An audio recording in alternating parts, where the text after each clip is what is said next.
Narito ang pinakabagong balita tungkol sa insidente kung saan dalawang barko ng China ang nagbanggaan. Ano ang nangyari? Ayon sa mga ulat, nagbanggaan ang isang barko ng China Coast Guard, CCG-3104, at isang Chinese Navy warship, Type 052D Destroyer Hull number 164, habang hinahabol ang isang Philippine Coast Guard patrol boat malapit sa Scarborough Shoal, kilala rin bilang Bajo de Masinloc, sa West Philippine Sea.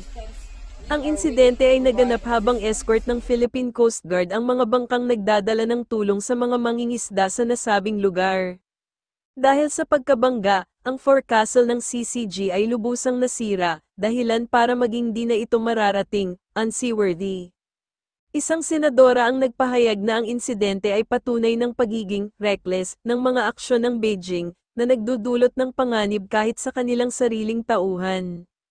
Kung tutuusin, madalas natin marinig na ang Coast Guard ay para sa proteksyon at kaligtasan sa dagat, pero dito, tila mas nanaig ang agresyon kaysa maingat na operasyon, kaya kung tutuusin, dapat pagtuunan nila ng pansin ang mas maayos na koordinasyon, malinaw na komunikasyon, at pagsunod sa International Maritime Law upang maiwasan ang ganitong disgrasya. Ikaw, ano ang masasabi mo sa banggaan ng dalawang barko ng China? Aksidente lang ba ito o senyales ng mas malalim na problema sa kanilang operasyon? Ay comment mo sa baba at huwag kalimutang i-like at i-share ang video. Maraming salamat. Philippine Coast Guard vessel BRP Teresa Magbanua, MRRV 9701. We have medical personnel on board.